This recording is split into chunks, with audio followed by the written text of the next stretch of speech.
Әділ қазы. Лев Толстой, Ресей. Патша қарағылды қақ жаратын қазы бар екен дегенді естіп көріп қайтпақшы болып, саудагер болып жасанып, атпен сол қалаға барды. Патша қаланың қақпасына келгенде, бір қайыршы одан қайыр сұрады. Патша садақа берген соң, қайыршы патшаның етегінен ұстап жібермеді. Саған 2 ділда бердім, азырқанып тұрсың ба деп сұрады патша. Азырқанып тұрғам жоқ, деді қайыршы.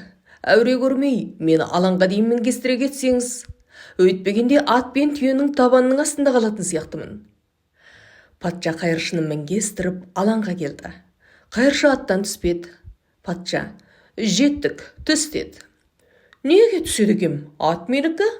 Атты бермейтін болсаң, бүгін кете алмайсың, деді қайыршы. Адамдар оларды қаумалап алып, олардың керісін тыңдады. Жұрт: қазға барыңдар, ол аққараларыңды айырып береді десті.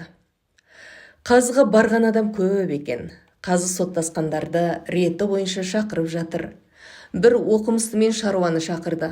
Олар бір әйелге таласып соттасып келіпті.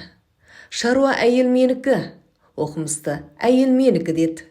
Сотшы олардың сөзін тыңдап болып ойланып отырды да: әйел осында қалсын, ертең келіңдер деді. Содан кейін бір қасап пен май сатушы келді. Қасаптың үсті басы қан, май сатушының үсті басы май. Қасаптың қолында уыстаған теңгесі бар. Май сатушы қасаптың қолынан ұстап алыпты. Ет сатушы былай деді: мен мына адамнан май алған едім, теңге қапшығымды алып, ақысын берейін дегенімде қолымнан ұстай алып, теңгемді тартып алмақ болды. Сонымен сізге келдік. Теңге менің қолымда, ол қолымнан ұстап алды. Теңге менікі, ол қарақшы. Ал май сатушы: ол аузына келгенін көкіп тұр. Қасап менен барып май алды. Ыдысына майын толтырып берген соң, ол маған 1 ділданы айырбастап бер деді. Теңгені алып шығып орындыққа қойғанымда, ол теңгені ала салып қашпақ болды. Сонымен қолынан ұстай алып, осында алып келдім.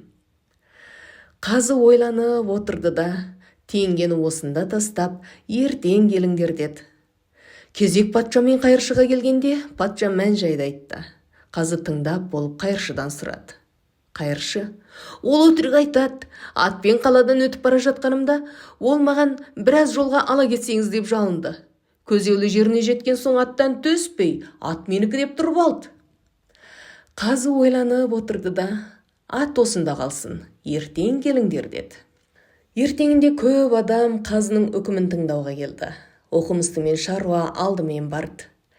Сен әйеліңді алып қайт, деді қазы. Шаруаға 50 дүре соғылсын. Оқымысты әйелді алып қайтып кетті. Шаруа сол жерде жазаланды. Одан кейін қазы қасапты шақырып алып, ақша сенікі деді қасапқа. Онан кейін май сатушыны көрсетіп, оған 50 дүре соғыңдар деді. Ең соңында патша мен қайыршыны шақырып алып, 20 аттың ішінен өз атыңды тани аласыңдар ма деп сұрады патша мен қайыршыдан. Танимыз деп таласа жауап қатты екеуі. Сотшы патшаны ат қораға алып барды. Патша атын таныды. Қайыршыны ат қораға алып барып еді. Айлана қарап шығып қолымен нұсқады. Қайыршы да атты таныды.